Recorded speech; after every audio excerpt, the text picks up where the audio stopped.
A very good morning, it's Fabio and welcome to another Daily Market Outlook where we discuss EURUSD and the major dollar pairs and of course gold. EURUSD overnight has retraced slightly back in towards the downside, towards the overall internal low of the 1 hour, which is, let's say, this liquidity over here.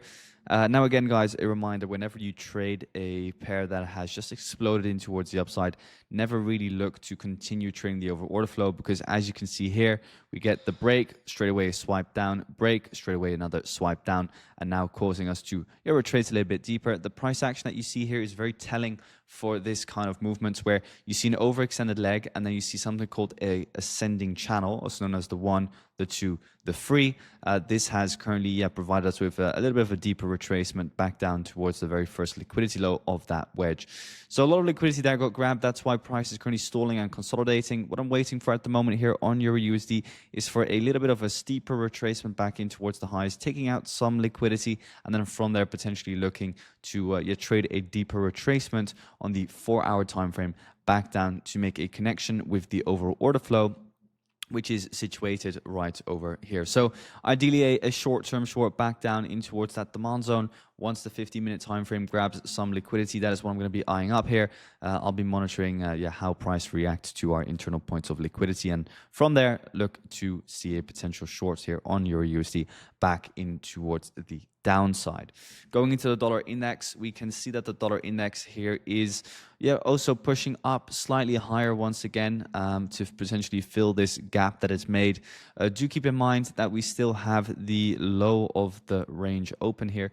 Just to clean up my chart and give you guys a little bit more of a backstory, if we look at the 1-hour time frame, or maybe the 4-hour time frame is a little bit more clear, we can see that the dollar index, but also EuroUSD is still a little bit stuck within this range here after previously swiping the range high, which happened over here. Right, so we swept the overall range high.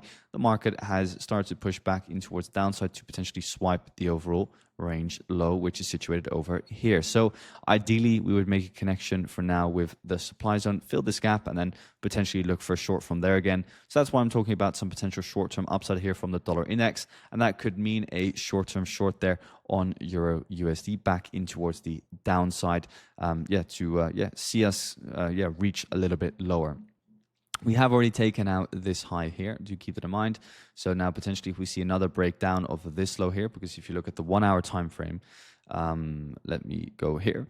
On the 1-hour time frame, we could see a bearish change of character in towards the downside again of this little internal structure. And what I'm referring to with that is, look, if the price here is consolidating, we've swept the overall little internal high here, and now if we can break this low, I would say, hey, there is potential for this to head down lower. Again, ideally, we would take up a little bit higher and then look for a short back down lower again. This is kind of like the moves that I'm looking to eye up, but we'll be looking for some confirmation on that, and that could make us reach the overall connection with the 4-hour demand and with the overall daily demand zone as well. After the daily here has retraced into pretty much premium versus discount levels and has taken out daily internal liquidity. That's why I'm eyeing up a potential short position back down towards the overall demand zone right over there. So that would be a short-term short, which could play out somewhere over the day or two. Going into GBPUSD, we can see that GU, rocketed up higher, obviously, as well, has retraced back down from that key level of resistance and support here on top of the yearly open.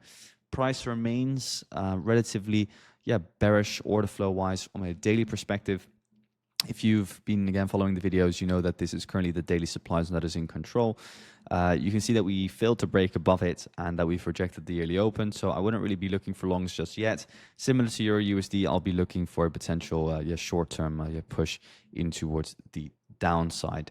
That's currently what I'm eyeing up, a little bit of a lower push for now. Then going into the next pair, which is AUDUSD, we can see that AUDUSD is chopping lower and lower again after taking out finally some sort of significant liquidity here. For me, AUDUSD, I'm eyeing up some shorts. We have this here as my swing structure. We've now retraced into premium. We've taken out the first significant liquidity high. Second of all, we have this. Third of all, we have this. So we've taken out the first one, and from here we could definitely head down lower. If you were to trade this, I would be trading this with a wider stop loss above the overall swing high, giving it a little bit of room to breathe. This is a setup that I personally like myself, meaning you could look at the lower time frame, but on the lower time frame we are subject to a lot more manipulation. Personally, I don't really see a lower time frame setup for now here on AUDUSD. Going into NZDUSD, on NU, I'm looking for a retracement to go long. Here on the daily time frame, for myself, this is the impulse that we're dealing with in towards the upside. The market had a pullback and a continuation. This was liquidity low, swing low, liquidity here, just to be clear. We've taken that out. We've seen a daily change of character, and now we're looking for the upside continuation. But for that, we need a little bit of a deeper retracement and a connection with the daily demand zone. That's why I'm eyeing up a potential retracement for NZDUSD. Personally, I don't really see a nice high probability setup just yet here on NZDUSD. We have taken out some significant liquidity, but I'll be waiting for a little bit more of an order flow to be created. And if another breaker structure takes place, then I would be happy to get in over there. Back down towards where? Towards the overall daily area of demand, where we have a liquidity low situated here right above it. So that's a short that I'm eyeing up. Then going into USDCAD, USD Swiss, USD Yen, and gold. USDCAD, I'm eyeing up some buys. The Canadian dollar remains relatively weak. Nice retracement that we're currently seeing. Price action wise, nothing really there that I absolutely love. For myself, kind of like the next point of liquidity is down over here. I know a lot of you were able to profit on those shorts on USDCAD, so congratulations if you did. There is not really a long just yet forming because there's no clear point of liquidity here. So for me, there's not really a trade to take. If you look at this from a trade perspective, again, here we had the nice change of character with this being the supply zone, this now being the breaker structure down, swing high somewhere here, swing low. Is there liquidity within this push down to, let's say, facilitate another short? Well, that it would be this high over here. So price action wise, not too much. Only if we were to trace higher, we could look for another short in towards the downside. Do keep in mind, though, that the 4-hour structure is bullish still. This here is, for example, let's say the immediate swing low. So we could still see a deeper retracement in towards the downside with this now being our supply zone. But then again, for a short, we would need to come up here before even thinking about another short towards more significant points of liquidity. USD Swiss, what has that pair done? Sold off very, very hard, obviously, with the news. Again, same as in yesterday's market outlook, this is currently the demand zone that is in control on the daily, as we have a clear daily bullish order flow. Demand zone 1, then we have demand zone number 2, then we have demand zone number 3, then we have demand zone number 4. Demand zone number 4 is still in control, and only if that were to break, then we could look for a short. Until then, for myself, no trades, as the daily swing structure from this high in towards low is still bearish. We're currently trading at a premium, so I cannot really take any longs here. At the same time, I'm waiting for the shorts still to come.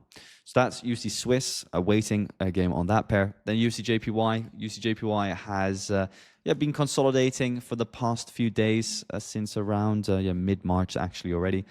We can see that we're now currently at the lower bound of the range.